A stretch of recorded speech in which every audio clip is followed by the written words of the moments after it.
Alléluia. Hébreux chapitre 6, versets 9 à 12. Hébreux chapitre 6, versets 9 à 12. Je lis la parole.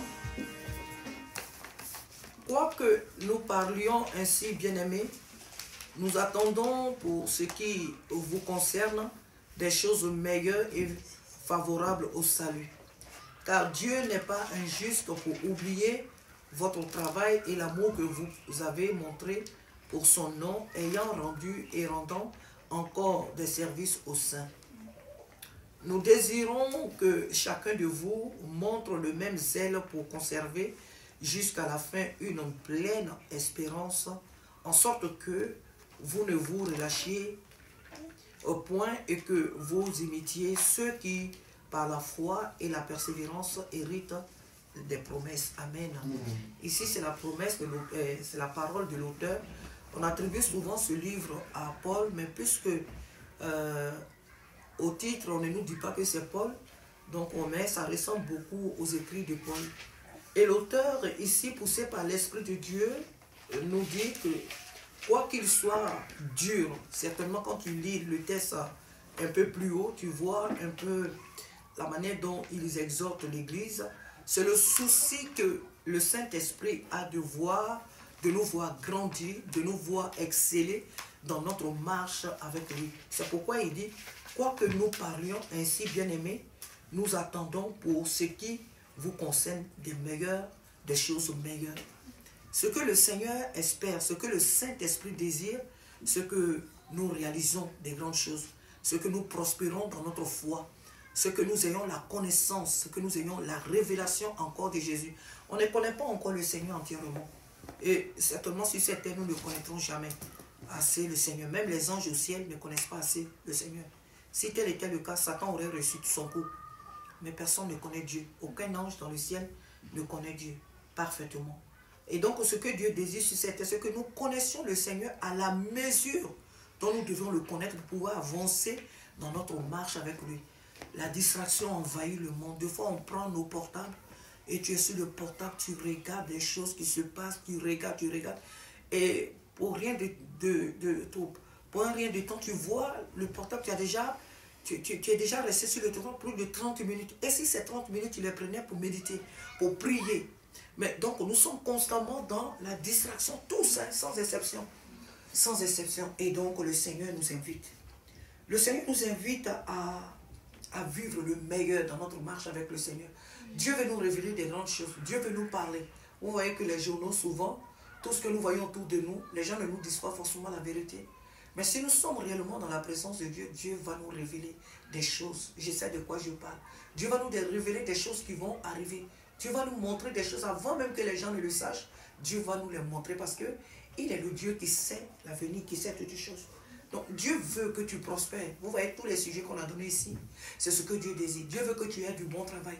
Dieu veut que tu excelles dans tout ce que tu fais. C'est le désir de Dieu. Si quelqu'un venait à te dire que non, écoute, le chrétien, il nous faut tout simplement le minimum parce que, écoute, Jésus revient, à quoi ça sert d'être directeur, d'être chef d'entreprise, d'être maire, député, d'aspirer même à être ministre ou président de la République. Tout ça sont les choses de la terre. Si quelqu'un venait à te parler comme ça, il faut au-dessus de comprendre que c'est le diable qui parle au travers de la bouche de cette personne. Ce n'est pas Dieu. Ce n'est pas de la volonté de Dieu que nous, on regarde que les choses, des petites choses. Qu'on regarde à ce qui est insignifiant. Non. Le désir de Dieu que nous aspirons à des grandes choses. Mais que cette aspiration-là aussi ne prenne pas la place que Dieu devait occuper dans notre vie. C'est-à-dire on veut tellement des grandes choses qu'on n'a plus le temps pour les choses de Dieu. On n'a plus le temps pour passer du temps dans la présence de Dieu. On n'a plus le temps même de pouvoir dire même à quelqu'un autour de nous que Jésus a donné sa vie plutôt pour toi. Accepte-le comme ton Seigneur Sauveur. On n'accorde plus le temps au Seigneur, aux choses de Dieu. Mais on est plus attiré vers nous, moi, mon succès, mon progrès. Et sans oublier que à force d'aspirer à ces choses, on perd petit à petit notre place. On perd petit à petit notre zèle dans le Seigneur. Et au moment où on va s'en rendre compte, on est déjà très loin dans la bêtise. Et c'est quelquefois difficile qu'on revienne en arrière, qu'on revienne au zèle réellement d'avant. Et donc le Seigneur désire ce soir que nous aspirons à des grandes choses, jeunes gens, mais que aspirer à ces grandes choses veut dire aussi que il faut que moi je sois une femme spirituelle. Il faut que je sois un jeune homme spirituel. Je veux entendre Dieu parler. Mais la Bible dit que Dieu parle. Moi, je veux entendre Dieu me parler. Moi, je veux que Dieu me parle. Je veux que Dieu... La Bible dit que Abraham était l'ami de Dieu. Dieu parlait à Abraham comme son ami. Il parlait à Moïse comme son ami. Donc moi aussi, je veux que Dieu me parle. Mais tout cela, ça passe dans une réelle intimité avec Dieu. Dans une réelle relation avec le Seigneur. Et donc Dieu, le Saint-Esprit, à travers ce message ce soir, il dit qu'il attend que nous ayons des choses meilleures, que nous aspirons aux choses meilleures, que nous vivons des choses meilleures. Concernant notre salut, il dit quoi? Est favorable au salut. Et le salut, c'est tout ce qui nous amène au ciel. Le salut, tu travailles, mais tu as le temps pour le Seigneur. Tu manges, mais tu as le temps pour le Seigneur. Tu fais des vitrines, mais tu as le temps pour... Même en faisant tes vitrines, tu pries intérieurement. Tu loues Dieu, tu bénis Dieu, tu pries en faisant la cuisine, même en te lavant, tu chantes tes chants, tu fais toujours tout ce que Dieu te demande. Amen, tu es toujours dans la présence de Dieu. Il dit car Dieu n'est pas injuste pour oublier. Chers frères et sœurs, Dieu n'est pas injuste. Quand nous quittons nos maisons pour venir adorer Dieu, quand nous servons Dieu, quand nous prions Dieu, alléluia, vous croyez que Dieu il est ingrat? Moi j'étais là aujourd'hui et je bénissais Dieu vraiment dans ma cuisine. J'ai dit, Seigneur, le travail que Dieu vient de me donner, jeunes gens, j'étais là, j'ai réalisé, j'ai dit, mais vous voyez, Dieu c'est un grand calculateur. Si ce travail-là, c'est au moment où mes enfants étaient petits que je l'avais, je n'allais jamais le faire. Je n'allais jamais le faire. Pourquoi? Parce que je n'allais pas avoir le temps. Moi, quand vos maris étaient petits et vos frères, quand un tombe malade, au moment où moi je travaille, au moment où je veux reprendre le travail, il y a un encore qui tombe. Donc, c'était même difficile que j'ai terminé les contrats de travail. C'était difficile. C'était vraiment très très difficile. Mon boulot que j'ai fait vraiment dans ma vie, toute ma vie où j'ai fait plus de 2 ans, c'est à la ville de Meaux. À la ville de Meaux dans les cantines scolaires. Mais quand ils étaient petits, c'était vraiment difficile. C'était difficile. Et je réalise qu'aujourd'hui, eux tous ont grandi. Je peux même aller travailler à Paris. Je quitte le travail, je n'aurai pas ce stress. Il faut courir vite, vite pour rattraper le train. Parce que j'ai un enfant qui m'attend à la maison. Non, Isaac n'est plus un bébé. J'ai dit, on n'est plus un bébé. Je n'ai plus ce stress. Dieu sait ce qu'il fait. Le Dieu que je sers, il a calculé ma vie. Et il sait ce qu'il fait. Dieu sait le travail que nous faisons pour lui. Il n'est pas ingrat. Quand on sert Dieu, ne le servons pas comme si on perdait notre temps. Oh, je fais ça, il faut que je fasse pour que... Non, personne n'est ici pour moi. Et on ne sert pas Dieu pour un être humain. Tout ce que nous faisons, nous le faisons pour le Seigneur. Et le Seigneur, Dieu nous le rendra.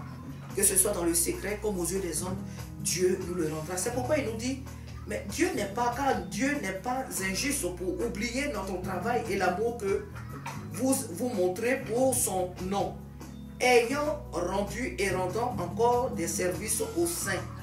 Nous désirons que chacun de vous montre le même zèle pour conserver jusqu'à la fin une pleine espérance, en sorte que vous ne vous relâchiez point et que vous imitiez ceux qui, par la foi et la persévérance, héritent les promesses.